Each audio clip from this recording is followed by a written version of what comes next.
Welcome to mastermind of GK. Friends, आज के video में हिस्ट्री का टोटल 51 ऑब्जेक्टिव क्वेश्चंस को देखेंगे जो आपका SSC GD constable exam 2021, Bihar police fireman exam 2021 के साथ साथ आपका बिहार एसआई पीटी एग्जाम 2021 के लिए काफ़ी ज़्यादा महत्वपूर्ण है। ये जो कॉमन चुनिंदा प्रश्नों का संग्रह है फ्रेंड्स, किसी न किसी एग्जाम में पूछा हुआ है, इसलिए आपके लिए ये वीडियो काफ़ी महत्वपूर्ण है। तो वीडियो को शुरू से लास्ट तक आप लोग जरूर देखिएगा और सभी प्रश्न को याद कर लीजिएगा। जो स्टूडेंट चैनल पर पहली बार विजिट कर रहे हैं, चैनल को सब्सक्राइब कर बेल आइकन को जरूर दबा दीजिएगा। ठीक है फ्रेंड्स, लाइव क्लास के लिए आप लोग बोल रहे थे, तो आपका सोमवार अर्थात आपका 13 तारीख से 8:30 बजे आपको लाइव क्लास में आऊँगा फ्रेंड्स। तो सभी लोग आप लोग लाइव क्लास में जरूर जुड़िएगा। चलिए फ्रेंड्स, वीडियो को शुरू करते हैं।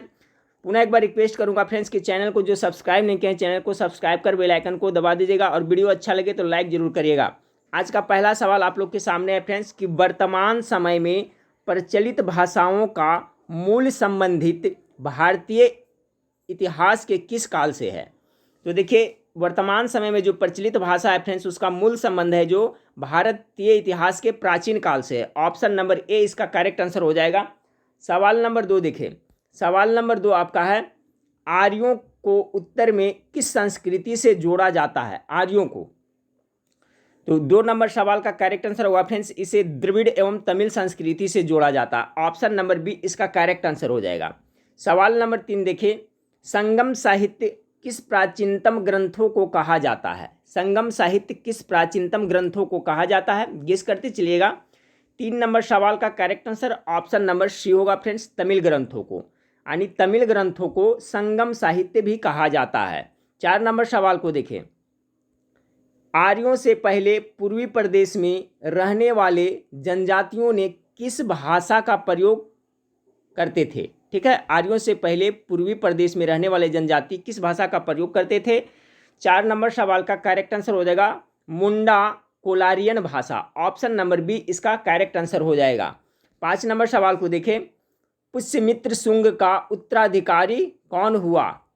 पुष्यमित्र शुंग का उत्तराधिकारी कौन हुआ, गेस कीजिए। 5 का जो करेक्ट आंसर हो जाएगा फ्रेंड्स आपका अग्निमित्र। ऑप्शन नंबर ए इसका करेक्ट आंसर हो जाएगा। सवाल नंबर 6 को देखें, सवाल नंबर 6 है कि कुषाणों के सिक्के पर किन देवी देवताओं के चित्र उत्कीर्ण है। गेस कीजिए, फारसी देवी देवता का या ग्रीक देवी देवता का या भारतीय देवी देवता का। क्या इसका करेक्ट आंसर होगा फ्रेंड्स, तो इसका जो सही आंसर हो जाएगा ऑप्शन नंबर आपका डी, यानी कुषाणों के सिक्के पर आपका फारसी देवी देवता, ग्रीक देवता और भारतीय देवता सभी देवताओं के चित्र उत्कीर्ण है। ऑप्शन नंबर डी इसका करेक्ट आंसर होगा। सवाल नंबर 7 देखें कि गुप्त काल का कानून किस पर आधारित था। मनुस्मृति,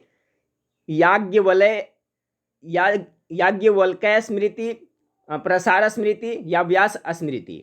तो देखिए, गुप्त काल का कानून था जो आपको किस पे आधारित था, कौन सा स्मृति पे, तो ऑप्शन नंबर बी इसका करेक्ट आंसर होगा याज्ञवल्क्य स्मृति पे आधारित था। ऑप्शन नंबर बी 7 का करेक्ट आंसर हो जाएगा। 8 नंबर सवाल देखें, सातवाहन वंश के दौरान न्यायिक अधिकारियों को क्या कहा जाता था। सातवाहन वंश फ्रेंड्स जिन्होंने सर्वप्रथम शीशे के सिक्के चलाए थे, तो सातवाहन वंश के दौरान न्यायिक जो अधिकारी होते थे उन्हें क्या कहा जाता था, तो ऑप्शन नंबर इसका बी राजयुग कहा जाता था। करेक्ट आंसर हो जाएगा। 9 नंबर सवाल देखिए, 9 नंबर सवाल आपका है कि गुप्त काल को स्वर्ण युग कहा जाता है। जहाँ बिल्कुल फ्रेंड्स गुप्त काल को स्वर्ण युग कहा जाता है, तो इसका एक तार्किक कारण नहीं है। इसका कौन सा इसमें जो तार्किक कारण नहीं है, ठीक है, तो यहाँ पढ़ देते हैं फ्रेंड्स। इस काल में कला, साहित्य, विज्ञान, तकनीकी, व्यापार, शिक्षा, ज्योतिष आदि में विकास हुआ। इस काल में हिंदू संस्कृति का विकास हुआ, ये भी तार्किक लग रहा है। इस काल में वराहमिहिर, वात्स्यायन, कालिदास, विष्णु शर्मा जैसे विद्वान थे। यानी 9 नंबर सवाल का जो फ्रेंड्स क्वेश्चन पूछा रहा है कि इसका एक तार्किक कारण नहीं है, तो इसमें तो सभी कारण तार्किक है, इसलिए ऑप्शन नंबर डी इसका करेक्ट आंसर होगा। ठीक है, 9 का correct answer option number D होगा, सभी तार्किक है। ये देखिए, सब सवाल पूछा हुआ है किसी न किसी एग्जाम में। 10 नंबर सवाल है, अर्ली हिस्ट्री ऑफ इंडिया का संपादन 1904 ईस्वी में किसने किया था। 10 नंबर सवाल का गेस कीजिएगा, तो किसने किया था friends early history of India का संपादन 1904 ईस्वी में, तो विसेंट आर्थर स्मिथ ने किया था। ऑप्शन नंबर बी इसका करेक्ट आंसर होगा। देखिए फ्रेंड्स, इस वीडियो का एक भी प्रश्न आपको मिस नहीं करना है, सभी को याद कर लेना है। और ये सभी प्रश्न को फ्रेंड्स मैं अपने वेबसाइट पे भी डाल दूंगा, ठीक है। तो वहाँ पर भी जाकर के आप लोग रिवीजन करते रहिएगा। जो भी मैं इंपॉर्टेंट क्वेश्चन बताता हूँ फ्रेंड्स, वीडियो बनाता हूँ टाइप करके, सभी को मैं वेबसाइट पर डाल देता हूँ ताकि आप यूट्यूब पर ही पढ़ लें और वहाँ पर 2-4 बार रिविजन कर लें तो आपका माइंड में आ जाए, ठीक है। तो ये सभी क्वेश्चन आपको मेरे वेबसाइट पर मिल जाएगा।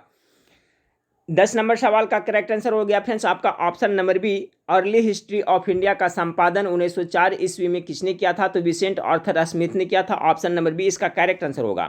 11 नंबर सवाल है, जैन धर्म की कौन सी तीर्थंकर महिला थी? बहुत इंपॉर्टेंट सवाल है।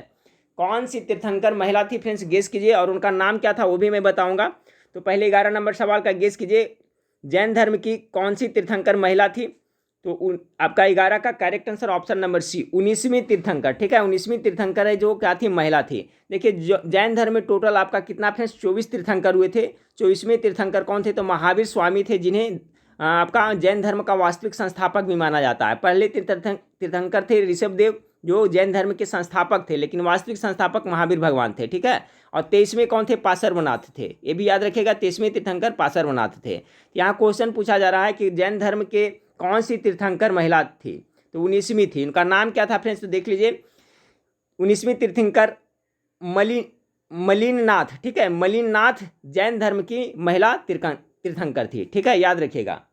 तो कौन थे? 19वीं थी और नाम क्या था फ्रेंड्स? मलिननाथ, याद रखिएगा।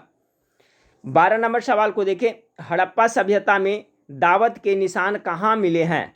हड़प्पा सभ्यता में दावत का निशान कहाँ से मिले हैं? तो 12 का जो करेक्ट आंसर होगा फ्रेंड्स ऑप्शन नंबर डी हो जाएगा, आपका चनहुदड़ों से मिला है। 12 का correct answer option number D हो जाएगा। चलिए 13 नंबर सवाल को देखें, कौन सा मिलान सही नहीं है? इसमें से कौन सा मिलान है जो आपका सही नहीं है? तो देखिए, चंद्रगुप्त मौर्य मेगास्थनीज, यानी चंद्रगुप्त के काल में मेगास्थनीज आया था। बिंदुसार के समय में क्या? डेमोट्रेस आया था। हर्षवर्धन में हेनसांग आया था। यानी सभी सही है। तो देखिए इसमें तो सभी जो मिलान लग रहा है फ्रेंड्स बिल्कुल सही है, ठीक है। तो ऑप्शन नंबर डी 13 का करेक्ट आंसर हो जाएगा, क्योंकि चंद्रगुप्त मौर्य के शासनकाल में मेगास्थनी था, बिंदुसार के शासनकाल में डेमोट्रेस था, हर्षवर्धन के शासनकाल में आपका हेनसांग था। और एक प्रश्न पूछा जाता है फ्रेंड्स आपका फाहियान, जो चंद्रगुप्त द्वितीय के शासनकाल में आया था, वो भी याद रखिएगा, ठीक है। ये दोनों क्वेश्चन बार बार रिपीट होता है कि हेनसांग है जो किसके शासनकाल में चीनी यात्री भारत आया था? तो हर्षवर्धन के शासनकाल में। फाहियान किसके शासनकाल में आया था? तो चंद्रगुप्त द्वितीय के शासनकाल में। और मेगास्थनीज के शासनकाल में, सॉरी, चंद्रगुप्त मौर्य के शासनकाल में मेगास्थनीज था, और बिंदुसार के शासनकाल में आपका डेमोट्रेटस आया था, ठीक है, डेमोट्रेस। तो इसका सही भी आंसर सही हो जाएगा, ऑप्शन नंबर डी इसका करेक्ट आंसर होगा। देखिए यहाँ पर लिखा हुआ है फ्रेंड्स, चंद्रगुप्त मौर्य के दरबार में मेगास्थनीज आया था, जिसे इंडिका लिखी थी, ठीक है। इंडिका के लेखक आपका कौन? मेगास्थनीज है। हेनसांग हर्षवर्धन के समय में हेनसांग है जो हर्षवर्धन के समय में, और डेमोट्रेस बिंदुसार के समय में आया था, ठीक है। तो याद रखिएगा, इससे इस टाइप से क्वेश्चन एक जरूर पूछा जाता है। 14 नंबर सवाल को देखिए फ्रेंड्स, 14 नंबर सवाल आपका है, व्याकरण के ग्रंथ की शुरुआत पाणिनि के किस रचना से हुई थी? तो व्याकरण के ग्रंथ की शुरुआत पाणिनि के किस रचना से हुई थी फ्रेंड्स? 14 का ये हो जाएगा आपका अष्टाध्यायी, ऑप्शन नंबर ए इसका करेक्ट आंसर होगा।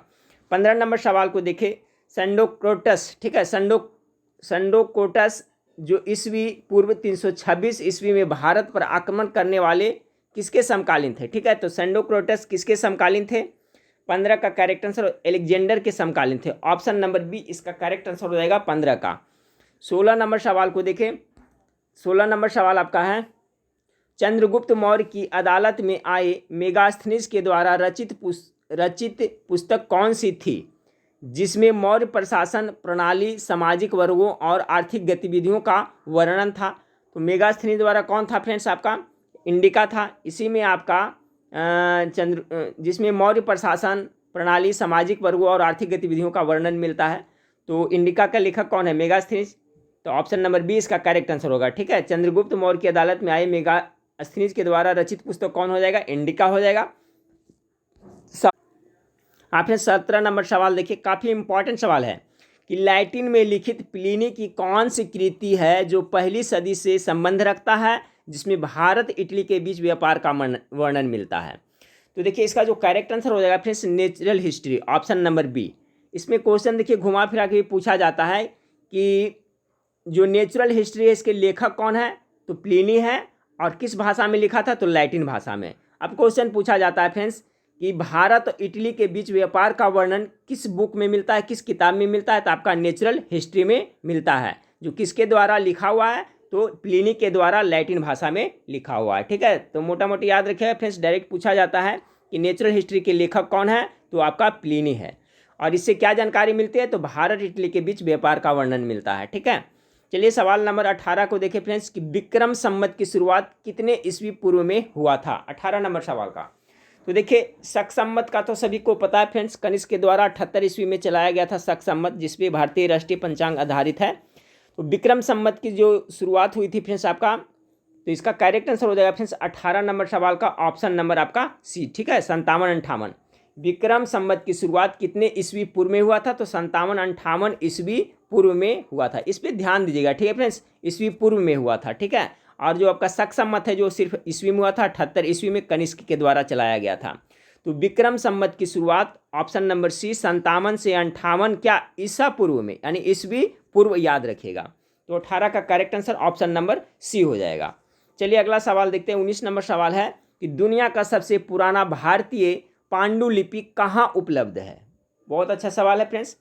तो देखिए, दुनिया का सबसे पुराना भारतीय पांडुलिपि है जो आपका मध्य एशिया में उपलब्ध है। ऑप्शन नंबर 19 का एक करेक्ट आंसर हो जाएगा। चलिए सवाल नंबर 20 को देखें।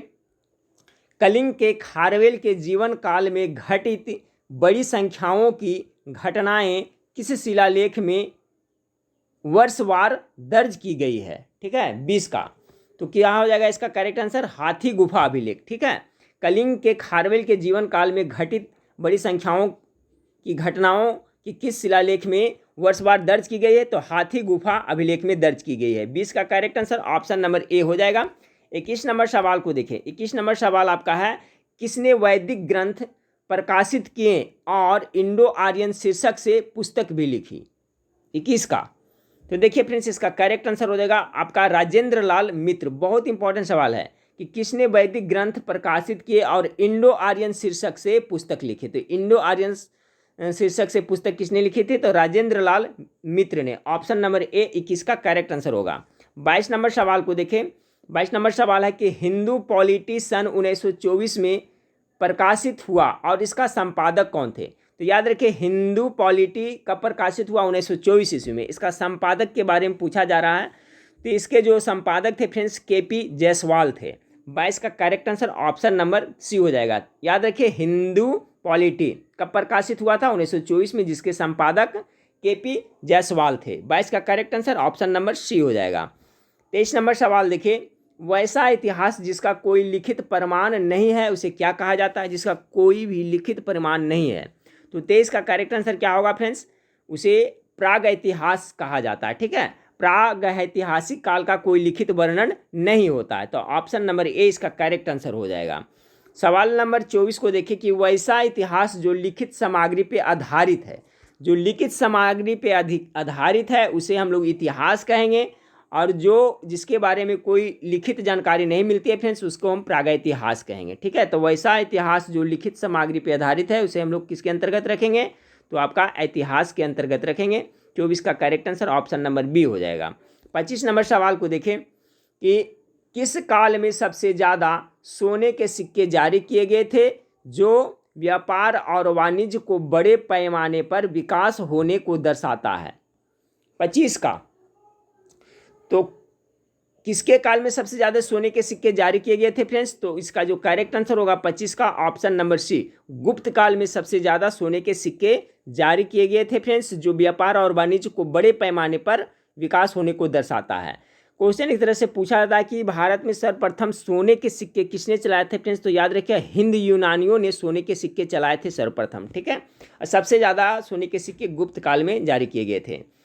26 नंबर सवाल को देखें कि निम्न में से कौन सा दर्शन तार्किक है। चलिए, बहुत इंपॉर्टेंट सवाल, कौन सा है जो तार्किक है, योग, न्याय, वैशेषिक या मीमांसा। तो देखिए इसमें आपका 26 का जो करेक्ट आंसर होगा न्याय दर्शन। ठीक है, न्याय दर्शन जो आपका है जो क्या है, तार्किक है। ऑप्शन नंबर बी इसका करेक्ट आंसर हो जाएगा। 26 का correct answer option number B होगा। निम्न में से कौन सा दर्शन तार्किक है, तो आपका न्याय दर्शन है जो तार्किक है। 26 का बी। यहाँ देखिए नोट्स में लिखा हुआ न्याय दर्शन तर्क पर आधारित है, इसके लेखक ऋषि गौतम थे। ये भी याद रखिएगा फ्रेंड्स। देखिए जो न्याय दर्शन क्वेश्चन यही पूछा गया ना कि कौन सा दर्शन तार्किक है, तो न्याय दर्शन, क्योंकि फ्रेंड्स न्याय दर्शन है जो आपका तर्क पे आधारित है और इसके लेखक कौन है, तो ऋषि गौतम थे। चलिए अगला सवाल को देखते हैं कि किस काल में शून्य और दशमलव प्रणाली की खोज की गई। चलिए बहुत इंपॉर्टेंट सवाल है 27 का। तो देखिए किस काल में शून्य और दशमलव प्रणाली की खोज की गई फ्रेंड्स, तो इसका जो आपका आंसर हो जाएगा क्या हो जाएगा आपका, गुप्त काल में खोजा गया था। ऑप्शन नंबर ए इसका करेक्ट आंसर हो जाएगा। किस काल में शून्य और दशमलव प्रणाली की खोज की गई, तो आपका गुप्त काल करेक्ट आंसर होगा। 28 नंबर सवाल को देखें, सिंधु घाटी सभ्यता में मनके बनाने के कारखाने कहाँ मिले थे। ये भी क्वेश्चन बहुत बार एग्जाम में रिपीट हो चुका है, एसएससी में भी बहुत बार पूछा गया, रेलवे में पूछा गया फ्रेंड्स। 28 का, सिंधु घाटी सभ्यता में मनके बनाने के कारखाने कहाँ मिले हैं, तो 28 का जो करेक्ट आंसर होगा ऑप्शन नंबर बी, चनहुदड़ो में मिला है। ठीक है, 28 का correct answer option number B हो जाएगा। 29 नंबर सवाल देखिए, यहाँ पर लिखा हुआ है फ्रेंड्स कि सिंधु घाटी सभ्यता में चनहुदड़ो से मनके बनाने के कारखाने प्राप्त हुए हैं। इसे सिंधु घाटी सभ्यता की कला के बारे में पता चलता है। ठीक है, कला के बारे में सिंधु घाटी की सभ्यता कैसी थी, इसकी जानकारी आपका यहीं से मिलता है फ्रेंड्स, मनके बनाने के कारखाने से। ठीक है, 29 नंबर सवाल को देखें, निम्नलिखित में सिंधु घाटी सभ्यता का कौन सा क्षेत्र समुद्री व्यापार के लिए प्रसिद्ध था। कौन सा क्षेत्र सिंधु घाटी का, गेस कीजिए, रंगपुर, लोथल, रोपड़ और हड़प्पा। 29 का करेक्ट आंसर ऑप्शन नंबर क्या हो जाएगा, बी, लोथल। लोथल क्या है फ्रेंड्स, सिंधु घाटी सभ्यता का एक प्रमुख पतन या बंदरगाह था, जो कि आपका गुजरात में पड़ता है, भोगवा नदी के किनारे। ये भी याद रखिएगा, पूछा जाता है। लोथल पड़ता है गुजरात में, भोगवा नदी के किनारे में। ठीक है, याद रखिएगा ये। तो क्या रहा है कि सिंधु घाटी सभ्यता का कौन सा क्षेत्र समुद्री व्यापार के लिए प्रसिद्ध था, तो आपका लोथल इसका करेक्ट आंसर हो जाएगा। चलिए सवाल नंबर नोट्स में, लोथल सिंधु घाटी सभ्यता का एक बंदरगाह था जो गुजरात में है। यहाँ से समुद्री क्षेत्र व्यापार होता था। ठीक है, समझ गए फ्रेंड्स, लोथल कहाँ है, गुजरात में है। सिंधु घाटी का एक बंदरगाह था। अगला सवाल 30 नंबर सवाल को देखिए, सेन वंश का प्रथम शक्तिशाली सम्राट कौन था, ये भी पूछा जाता है। तो देखिए सेन वंश का जो प्रथम शक्तिशाली सम्राट था वो कौन था, सामंत सेन हो जाएगा। ठीक है, 30 का correct answer option number C हो जाएगा। पूछा जाता है कि सेन वंश के सबसे शक्तिशाली सम्राट कौन था, तो ये आपका सामंत सेन सबसे शक्तिशाली था। इसका करेक्ट आंसर सी हो जाएगा। 31 नंबर सवाल है, भांडी किसका प्रमुख सचिव था, भांडी। ठीक है, 31 का, तो देखिए भांडी था जो फ्रेंड्स आपका हर्षवर्धन के प्रमुख सचिव था। 31 का correct answer option number A हो जाएगा, भांडी, याद रखिएगा। बट यहाँ पर देखिए लिखा हुआ है, भांडी कनौज का एक सम्मानीय व्यक्ति था, जिसे हर्ष द्वारा उसकी बहन को ढूंढने और हर्ष को सिंहासन दिलाने में मुख्य भूमिका निभाई थी। ठीक है फ्रेंड्स, आप समझ गए, इसके बारे में डिटेल देख लिए कि जो आपका भांडी है तो किसका सचिव था, हर्षवर्धन का। और क्यों बनाया था इसका सचिव फ्रेंड्स, तो क्या है कि भांडी है जो कनौज के एक सम्मानीय व्यक्ति था। कहाँ का था ये, कनौज का था भांडी, जिसने हर्ष द्वारा उसकी बहन को ढूंढने और हर्ष को सिंहासन दिलाने में इन्होंने मुख्य भूमिका निभाई थी। इसलिए हर्षवर्धन ने आपका भांडी को क्या बनाया था, सचिव बनाया था अपना। 31 का correct answer option number A होगा। चलिए अगला सवाल को देखते हैं, गौतम बुद्ध को महापरिनिर्वाण कुशीनगर में प्राप्त हुआ, यह किस महाजन पद में था। बहुत इंपॉर्टेंट है, सभी को पता है फ्रेंड्स कि गौतम बुद्ध का जो मृत्यु जो कहाँ हुई थी, तो आपका कुशीनगर में हुई थी ना। तो कुशीनगर में हुई थी, तो यह कौन सा महाजन पद में पड़ता है। 32 का जो करेक्ट आंसर हो जाएगा ऑप्शन नंबर सी हो जाएगा। ये कहाँ, मल में पड़ता है। ठीक है, 32 का correct answer option number C हो जाएगा। चलिए सवाल नंबर 33 को देखें।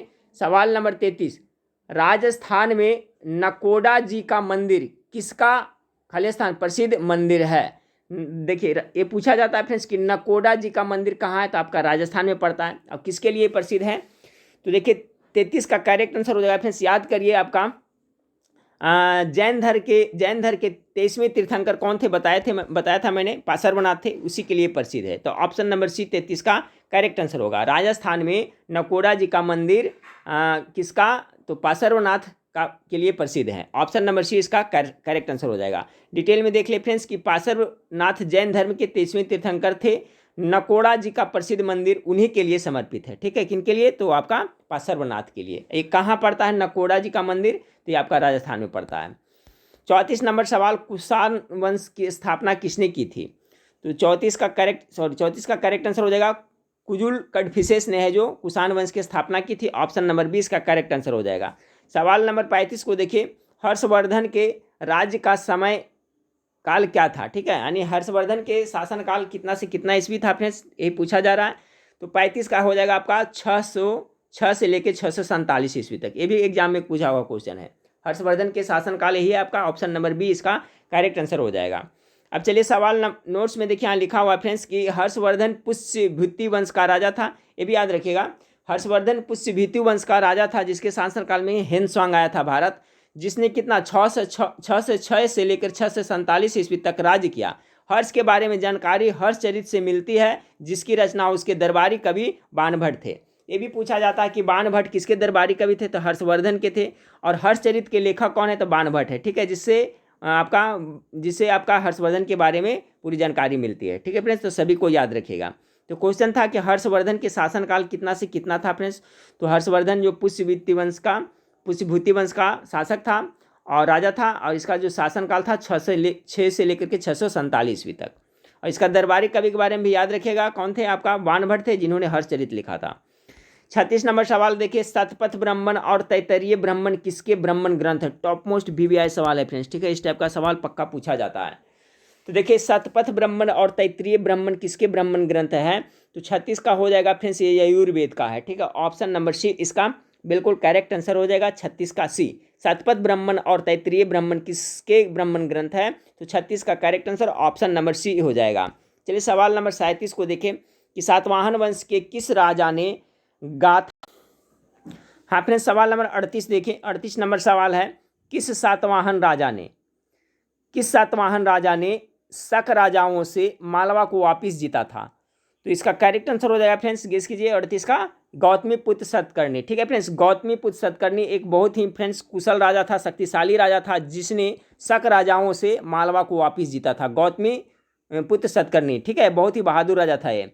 तो 38 का correct answer option number A हो जाएगा। चलिए सवाल नंबर 39 को देखिए, विश्व का सबसे बड़ा महाकाव्य कौन है। तो देखिए, विश्व का सबसे बड़ा महाकाव्य अगर देखा जाए फ्रेंड्स, तो आपका क्या हो जाएगा, 39 का महाभारत हो जाएगा। ठीक है, ऑप्शन नंबर 20 का करेक्ट आंसर हो जाएगा। देखिए, महाभारत दुनिया का सबसे बड़ा महाकाव्य है। इसकी रचना किसने किया था, वेद व्यास ने, सभी को पता है। अगला सवाल देखिए फ्रेंड्स 40 को, बौद्ध धर्म का महायान और हीनयान में विभाजन किस संगीति में हुआ था। ये भी बहुत इंपॉर्टेंट सवाल है। बौद्ध धर्म का महायान और हीनयान में किस संगीति में हुआ था, तो 40 नंबर सवाल का करेक्ट आंसर होगा फ्रेंड्स ऑप्शन नंबर डी, चतुर्थ। ठीक है, चतुर्थ संगीत ही हो जाएगा इसका करेक्ट आंसर। देखिए, बौद्ध काल में टोटल आपका कितने 4 संगीतियां का आयोजन किया गया था फ्रेंड्स, सभी के बारे में बहुत बार बता चुका हूं। इसका कॉन्सेप्ट आप लोग क्लियर रखिएगा। एक बार पुनः मैं थोड़ा सा रिवीजन करा देता हूं फ्रेंड्स, ताकि आप लोग याद हो जाए। बौद्ध धर्म के जो प्रथम संगीति हुआ था फ्रेंड्स, सबसे पहले कहाँ हुआ था, तो सबसे पहले ये आपका राजगृह में हुआ था। ठीक है, बौद्ध धर्म के प्रथम संगीति राजगृह में हुआ था। किसके शासनकाल में, तो अजात शत्रु के शासनकाल में हुआ था, राजगीर में। द्वितीय बौद्ध संगीति का आयोजन वैशाली में हुआ था फ्रेंड्स, कालाशोक के शासनकाल में। तृतीय बौद्ध संगीति का आयोजन पाटलिपुत्र पटना में हुआ था, अशोक के शासनकाल में। और चतुर्थ बौद्ध संगीति का आयोजन आपका कनिष्क के शासनकाल में कश्मीर के कुंडलवन में हुआ था, जिसमें आपका बौद्ध धर्म महायान और हीनयान में बट गया था। ठीक है, तो चतुर्थ संगीति इसका करेक्ट आंसर हो जाएगा। नोट्स में देखिए लिखा हुआ, याद रखिए, बौद्ध धर्म का महायान और हीनयान में विभाजन चतुर्थ बौद्ध संगीति में हुआ था, कनिष्क के शासनकाल में। यह 72 ईस्वी में कश्मीर के कुंडलवन में यह आपका हुआ था, और इसके अध्यक्ष वसुमित्र थे और उपाध्यक्ष अश्वघोष थे। पूछा जाता है कि चतुर्थ बौद्ध संगीति के अध्यक्ष कौन थे, तो वसुमित्र थे और उपाध्यक्ष अश्वघोष थे। ठीक है, तो याद रखिएगा। 41 नंबर सवाल को देखिए, उत्तर कुषाण काल में ईरानी शासकों ने सिंध क्षेत्र पर जीत हासिल करने के बाद इसका क्या नाम रखा था। बहुत अच्छा सवाल है फ्रेंड्स। उत्तर कुषाण काल में ईरानी शासकों ने सिंध क्षेत्र पर जीत हासिल करने के बाद क्या नाम रखा था इसे। 41 का जो करेक्ट आंसर होगा option number Hindustan, option number C इसका करेक्ट आंसर होगा। 42 नंबर सवाल को देखें कि ईस्वी पूर्व 3री शताब्दी में अशोक के शिलालेखों को ब्राह्मी लिपि के किस भाषा में लिखा गया था। ठीक है, ईस्वी पूर्व 3री शताब्दी में अशोक के शिलालेखों को ब्राह्मी लिपि के किस भाषा में लिखा गया था, तो ब्राह्मी लिपि के आपका किस भाषा में, तो 42 का हो जाएगा आपका प्राकृतिक भाषा, ऑप्शन नंबर डी इसका करेक्ट आंसर हो जाएगा। ठीक है, 43 नंबर सवाल, प्राचीन भारत में किन धर्मों का उदय हुआ था। चलिए गेस कीजिए, हिंदू धर्म का हुआ था या जैन धर्म का हुआ था, बौद्ध धर्म का हुआ था या सभी का। तो 43 का करेक्ट आंसर डी हो जाएगा फ्रेंड्स, कि प्राचीन भारत में आपका हिंदू धर्म, जैन धर्म, बौद्ध धर्म सभी का उदय हुआ था। 44 नंबर सवाल को देखें, पूरे देश का नाम आर्यावर्त किस शक्तिशाली सांस्कृतिक समुदाय के कारण पड़ा। बहुत अच्छा सवाल है फ्रेंड्स कि पूरे देश का नाम है जो आर्यावर्त किस शक्तिशाली सांस्कृतिक समुदाय के कारण पड़ा। तो 44 का करेक्ट आंसर हो जाएगा फ्रेंड्स आपका ऑप्शन नंबर ए आर्य। ठीक है, आर्य इसका करेक्ट आंसर होगा। पूरे देश का नाम आर्यावर्त किस शक्तिशाली संस्कृति समुदाय का, तो आर्य शक्तिशाली संस्कृति समुदाय इसका करेक्ट आंसर होगा ऑप्शन नंबर ए।